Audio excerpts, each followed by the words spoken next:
Queridas alunas, olá, sejam todas muito bem-vindas à nossa aula sobre chamado. Estamos no módulo 7, nós vamos para a parte 2 e é uma alegria muito grande trabalhar com vocês uma temática extremamente importante, conectada com algo que nos apaixona. Alguém uma vez disse para mim, aquilo que você pagaria para fazer, isso sim é chamado.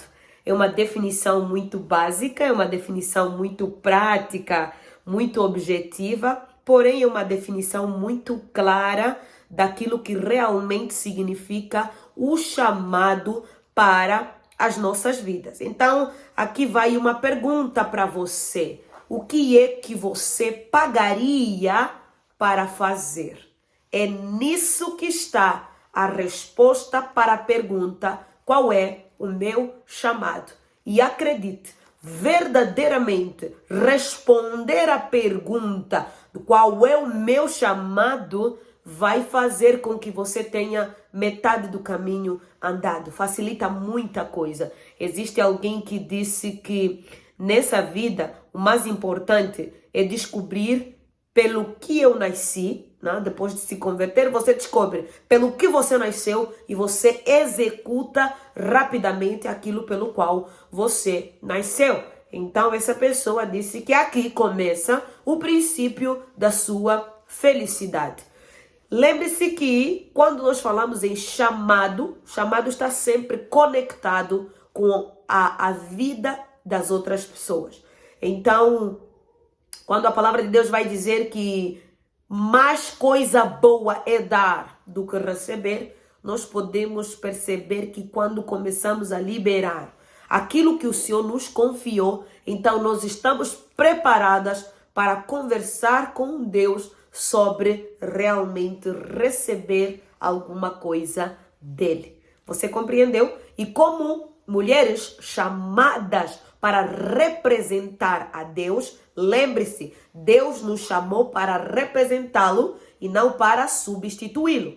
Então, o que é importante como mulheres chamadas para representar a Deus? Nós somos convocadas. Isso, nós somos convocadas por Ele para fazer aquilo que Ele deseja e não aquilo que nós queremos, não aquilo que nós achamos coerente, não aquilo que nós achamos que as pessoas vão gostar, aquilo que as pessoas sugerem, que as pessoas acham interessante, que as pessoas acham que está na moda.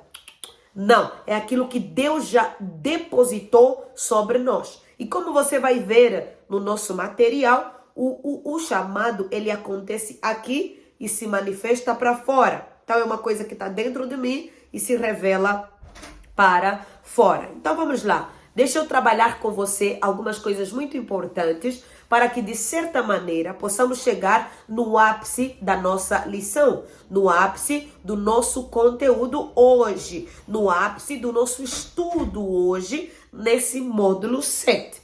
Vamos lá? Então, o que é chamado? O que significa o chamado? Primeiro, como você pode ver lá na sua apostila, chamado é o ato de pronunciar o nome de alguém para pedir aproximação ou verificar presença. Alguém requerido, desejado, ansiado e esperado. É o ato de atrair a atenção por meio de som, gesto, pedido de ajuda. Esse conceito etimológico nos faz compreender a grandeza do que é o chamado e, ao mesmo tempo, nos faz pensar algumas questões cruciais. Antes de pensar nessas questões cruciais, eu quero trabalhar com você o significado de chamado, o ato de pronunciar o nome de alguém. Invicta, Patrícia, Michele, Gelpídia, Ana, Ruth. Isso é importante. Quando alguém olha para a tua vida e diz, você é especial, você tem um chamado, essa pessoa está a dizer, existe um selo sobre a tua vida, existe algo que você foi chamada para ser e fazer. Por que ser e fazer? Por causa da frase que está lá em cima no vosso conteúdo, porque protagonismo não é fazer, protagonismo é ser. E você nos ouviu muito durante esse curso que você está a ser chamada para ser protagonista da sua história.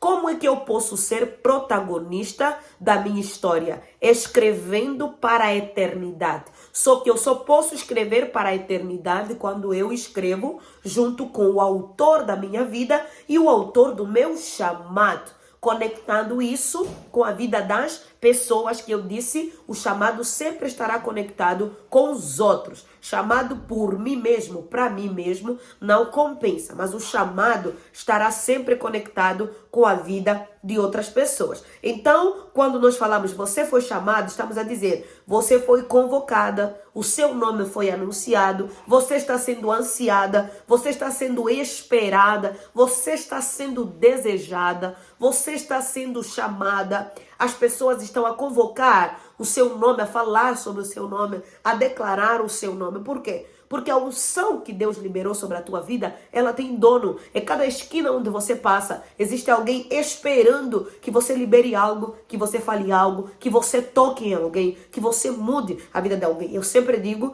que a nossa vida tem que ser assim. As pessoas têm que ter um antes e um depois de nós. Um antes e um depois de nos conhecerem. Um antes e um depois de cruzarem o nosso caminho. E aqui eu já paro para te perguntar.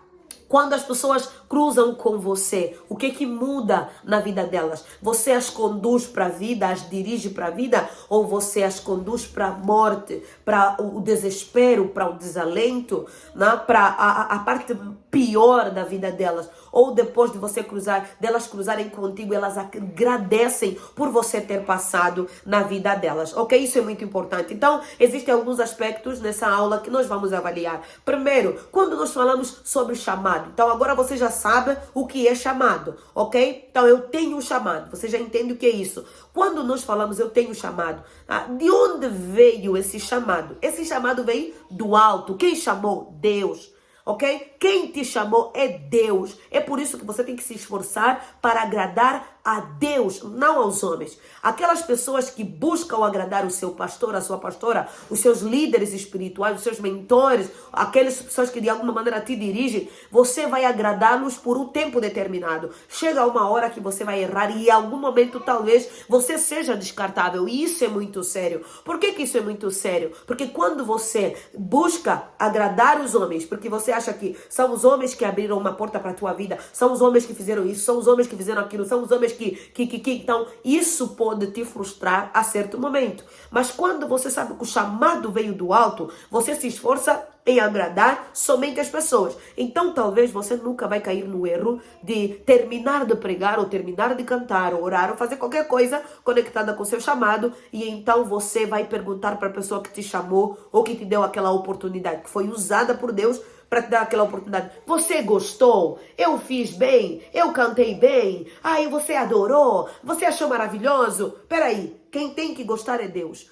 A pregação não é para as pessoas gostarem. A pregação é para transformar a vida das pessoas. O louvor não é para as pessoas gostarem. O louvor é para conduzir as pessoas na presença do Senhor, ou permanecer, fazer com que elas permaneçam na presença do Senhor, e ao mesmo tempo fazer com que elas tenham o coração sensível e ali preparado para receber essa proposta de mudança que Deus oferece durante a ministração desse louvor. Então, o que é importante? Você pensar nisso. Para que eu chamado? Para a glória daquele que te chamou. Quem? Deus. Vamos ao outro aspecto. Quando fomos chamadas? Na origem, na criação. E aí tem o texto de Gênesis capítulo 2, versículo 18. Eu te aconselho a ler.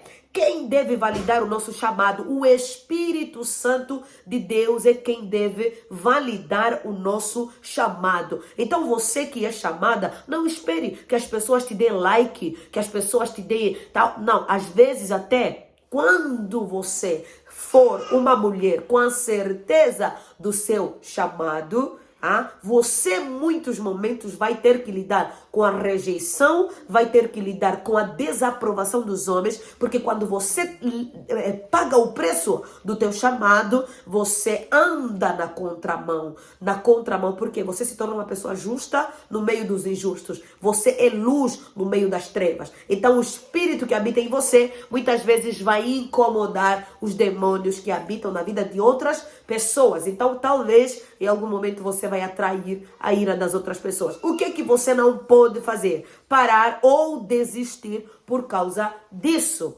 ok? Você já está a ouvir aqui a minha sinfonia, né? O Mahat está lá do outro lado. Então, você vai ali aguentando, porque como é maravilhoso o chamado para a maternidade, ok? Ainda bem, sim. Durante a nossa dinâmica no grupo, uma das pessoas, né, falou sobre como tem ouvido claramente da parte de Deus sobre ser chamada para cuidar da sua família e preparar os seus filhos para a posteridade, para continuarem um legado de fé, de amor, de entrega, de santidade. E isso é maravilhoso. Identificar que você foi chamada para perpetuar o seu legado na vida dos teus filhos é maravilhoso. Eu sempre brinco que as mulheres que são do lar deveriam ganhar para isso, né? Tem emprego melhor? Não tem. Isso é maravilhoso. Então, se você é do lar, não se sinta mal, que o reino te sustente, que o reino te pague, e olha que é um trabalho maravilhoso. E muitas vezes a nossa sociedade não foca muito nisso. A nossa sociedade não fala sobre os benefícios de ser uma mulher do lar, uma mulher que cuida. Às vezes nós estudamos a história de mulheres ao longo da Bíblia, a história de mulheres ao longo da história da edificação do corpo de Cristo, da noiva de Cristo, a história da igreja. Encontramos mulheres como Susana Wesley. Hoje nós falamos muito sobre John Wesley, mas muitas pessoas precisam se lembrar que por trás de um John Wesley existe uma Susana Wesley, que era sua mãe. Inclusive, Susana Wesley escrevia cartas para o seu filho quando ele estava no seminário em grego, tá? Então ela estudou grego, ela se preparou. Por quê? Porque sabia que o seu filho estava a estudar isso e ela queria estar em sinfonia com seu filho. Então você percebe isso sem falar na disciplina de uma vida devota e de uma rotina devocional com os seus filhos, ok? E era uma mãe que tinha muitos filhos, mas ela educou, ela ensinou, ela foi mestra para os seus filhos. E hoje a história conta-se um antes e um depois de John Wesley. Quando nós vamos falar dos grandes avivalistas, John Wesley aparece nessa lista. Por quê? Porque houve uma mãe. Tá? Quando nós olhamos para um presidente, devemos agradecer, porque talvez houve ali alguém que cumpriu o seu chamado de uma maneira excelente. Quando nós olhamos para a vida da própria mãe de Moisés, da própria Míriam, irmã de Moisés, olha que para Míriam o seu chamado era preservar a vida de Moisés, estando junto ali, inclusive sendo aquela que foi contratar a mãe do próprio Moisés para amamentá-la. Então, você vai perceber que muitas vezes nós precisamos olhar para o chamado num significado mais profundo. Inclusive, muitas pessoas às vezes pensam que chamado é só cantar, é só orar. Que chamado é só ficar no púlpito ou só ficar lá dentro da igreja. Não, chamado não é só isso. Às vezes Deus vai te chamar para você ser uma missionária disfarçada de uma médica, uma missionária disfarçada de cabeleireira, de arquiteta, uma missionária disfarçada de empresária, uma missionária disfarçada de professora, uma missionária disfarçada de enfermeira e várias outras profissões. Por quê? Porque tudo que você tem como dom ou competência veio da parte de Deus, aquele que te deu a capacidade de poder transformar a vida das pessoas. Então isso é muito importante. É possível que eu seja cristã e professora e cumpra o meu chamado enquanto professora, fazendo excelentemente aquilo que Deus me mandou. Então, enquanto eu ensino ciências, eu ensino os princípios do reino, não necessariamente citando versículos bíblicos, mas colocando a Bíblia dentro de um contexto e de uma realidade em que as pessoas percebam a dinâmica do reino sem necessariamente, às vezes, citar versículos bíblicos. Então é importante que você compreenda o seu valor, a sua utilidade, que você compreenda como funciona o reino ao qual você pertence. Então, esse panorama, ele vai nos trazer a realidade de que você não faz para ser, você é para fazer. Existem muitas mulheres que primeiro esperam ser consagrada a tal, uma pastora, apóstola, missionária, isso, aquilo, uma evangelista, uma grande isso, grande aquilo, para depois começar a fazer. Está errado. Primeiro você é, depois você se torna. Primeiro você já faz, vai fazendo. O título vai te encontrar no meio do caminho. O título, a consagração vai te encontrar no meio do caminho. Eu comecei a ministrar, eu comecei a trabalhar e eu identifiquei a minha paixão pelo meu chamado, que é pregar as escrituras, com 16 anos, e o meu pai me consagrou, me separou, e desde os 16 até a época em que eu fui consagrada como pastora, ok? Eu levei 10 anos.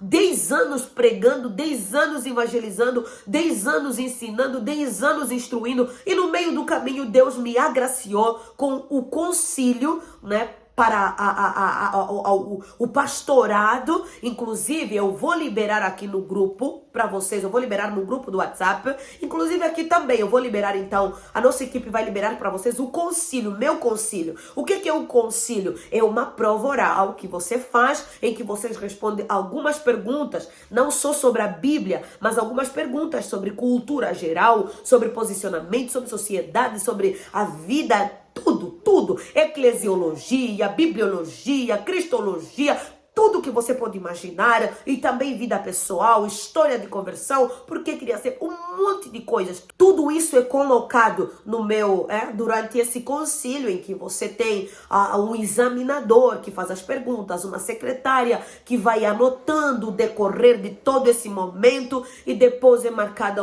a data da consagração, onde vem outros pastores, e tudo isso é colocado, é feito, é registrado, e então, finalmente vem a consagração. É um trabalho muito grande. Inclusive, a minha família, o meu marido teve que escrever uma carta que ele reconhece o ministério pastoral sobre a minha vida e tal. Essa carta vai ser selada para a ordem de pastores, que depois avaliam junto com a minha documentação, tem que ter ficha limpa, avaliam um monte de coisa, para então você poder ser aprovada para estar diante das pessoas, conduzindo para um destino, porque a pessoa que se levanta para conduzir outras pessoas precisa ser alguém séria, uma pessoa seríssima, para que de certa maneira ela não corra o risco de desviar outras pessoas, porque dizer que eu tenho um chamado e que eu sou convocada para conduzir outras vidas é muito delicado, é muito sério, e é muito importante que a pessoa esteja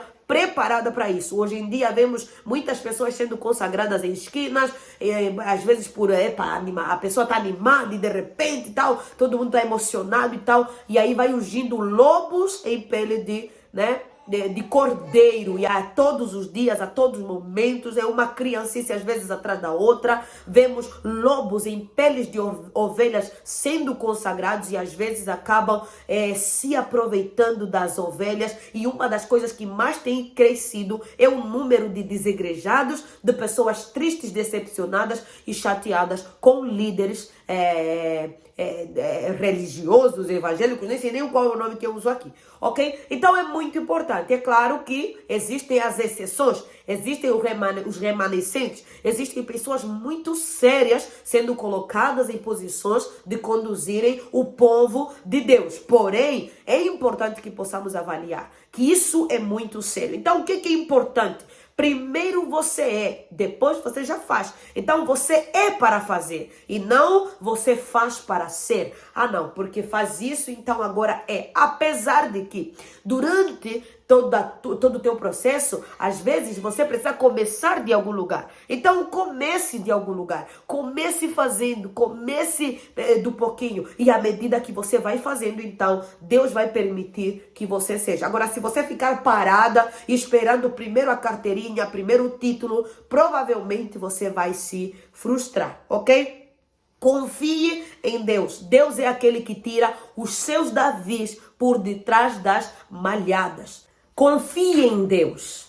Você que tem chamado, você que acredita no teu chamado, você que quer executar o teu chamado, confie em Deus. Deus é aquele que tira os seus Davis por detrás das malhadas, para que de certa maneira possam cumprir fielmente a responsabilidade de dirigir um povo que muitas vezes está perdido e sem direção. E à medida que você cumpre aquilo que foi colocado na tua vida por Deus e confirmado pelo Espírito Santo, a obra de Deus acontece e você cumpre fielmente aquilo que te foi confiado. Veja bem, o dom, ele não está fora de você, ele está dentro de você. Porém, ao ser colocado em prática, ele se manifesta para fora de você. Uma das coisas mais bonitas de você identificar o teu dom, uma das formas mais pontuais de você identificar o teu dom, é perguntar para as pessoas que estão ao teu redor como você as tem tocado. E escute testemunhos de transformações gerado na vida dessas pessoas a partir da tua ação. Por quê? Tem muita mulher que fala assim, eu tô lá na igreja, não consigo me enquadrar porque ninguém me chama para nada. Como assim ninguém te chama para nada? Você também perguntou se você pode ajudar em alguma coisa? Você se ofereceu? Você perguntou se você poderia servir para algo, para ter a oportunidade então de executar o teu dom? Ou você fica lá sentado esperando, né, que as coisas aconteçam assim? Não, se coloque à disposição. Se tem uma coisa que Deus gosta, quando nós falamos em termos de chamado, são pessoas disponíveis. Deus usa pessoas disponíveis, pessoas incomodadas com realidades à sua volta. É aqui onde se aplica a frase em que os incomodados com a realidade à volta são aqueles que vencem os acomodados. Qual é a tua classificação? Qual é a classificação para você? Você é uma mulher acomodada ou uma mulher incomodada? E porque está incomodada, se levanta para fazer alguma coisa. Então veja bem, o dom se sobrepõe ao título. O dom é fruto do fogo que arde no coração de uma mulher que sabe que é especial e nasceu para algo especial e persegue o seu dom, se torna guardiã e o pratica com lealdade, excelência e cada vez mais temor diante daquele que chamou e diante daquele que validou. Deus chamou e o Espírito Santo valida todos os dias. Não são as pessoas que validam o dom ou as competências que você carrega. Não, as pessoas só concordam, as pessoas vão dizer, realmente nós reconhecemos. Agora, quem valida é o Espírito Santo e quem dá é o próprio Deus. Ok? Então, o dom se sobrepõe ao medo. Todas as pessoas, muitas vezes as pessoas dizem assim, eu tenho medo, é por causa de medo, é por causa disso, e se não gostarem, e se não entenderem, e se não acharem, e se... Para com isso. Ei, o dom se sobrepõe ao medo. Quando você percebe, você já fez, foi com medo mesmo. O dom se sobrepõe à vergonha. Não sabes, eu pago para fazer, não importa, eu pago essa vergonha, eu faço. Se vou passar vergonha ou não tem problema, eu vou lá e farei do mesmo jeito. A falta de capacidade ou as circunstâncias, o dom, independentemente das questões geográficas, das questões financeiras, das tuas limitações. Agora eu não posso. Imagine se Bartimeu dissesse, me tiraram os olhos, agora eu estou tão magoado que eu não vou ficar mais no lugar onde Jesus vai passar para gritar por ele, para então ele me curar. Não, eu imagino Bartimeu dizendo, me arrancaram os olhos, mas me deixaram com a língua. Então eu ainda vou adorar e eu vou gritar, porque eu sei em quem eu tenho crido e ele há de me ajudar. Então quando chega a hora de manifestar o dom, ele simplesmente se manifesta. Porém, é importante sabermos que é necessário equilíbrio sabedoria e conhecimento para não ser colocado em ação de maneira equivocada e imatura. Dom sem preparação vai dar em meninice. Por quê? Ah, não, mas quem capacita é Deus. Ah, não, porque Deus,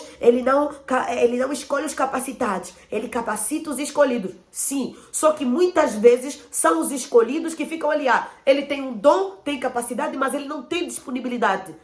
Então é importante você entender. Deus, ele realmente é aquele que ele capacita os escolhidos. Mas ele também é aquele que usa os capacitados e os disponíveis. Porque não adianta você ser escolhido e não tem nem disponibilidade, nem capacidade. Não busca falar melhor, não busca orar mais, não busca ler mais a Bíblia, ler bons livros, se preparar, correr atrás, evoluir cada vez mais e você ainda quer públicos maiores. Não adianta, não é assim que funciona. Como dizem os espanhóis, isso não existe.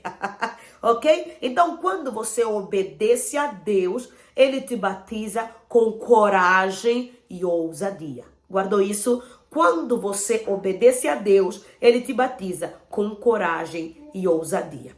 Então aqui no vosso material, vocês vão verificar a quantidade de dons que estão ali. Então você vai perceber que nós temos 3 coisas. Os dons, né? Que não são o quê? Dons são as capacitações, as virtudes e as aptidões e faculdades. E ao mesmo tempo também pode se aplicar para talentos. Cada uma de nós possui os seus dons e cada uma de nós pode usar os seus para fazer a diferença, deixando a sua marca no mundo. Muitas pessoas não frutificam porque estão ocupadas imitando e se comparando ou desejando o dom dos outros, ao invés de explorarem o seu próprio dom. Muitas vezes você está tão ocupado focando no dom dos outros que você não tem tempo para frutificar e evoluir nos teus dons. Então aqui eu quero dar um conselho para você. Tire um pouco os olhos de quem está frutificando e foque um pouco em você, em melhorar, em se capacitar, em orar mais, em buscar aperfeiçoamento para que Deus possa usar a tua vida. E sim, é pecado quando você inveja o dom dos outros, ao invés de deixar Deus aperfeiçoar você e usar os teus próprios dons. Então, no próximo vídeo, eu quero mostrar para você alguns dons que podem estar disponíveis para você usá-los para a glória de Deus, ou para você ser usada para a glória de Deus através da prática desses dons que nós veremos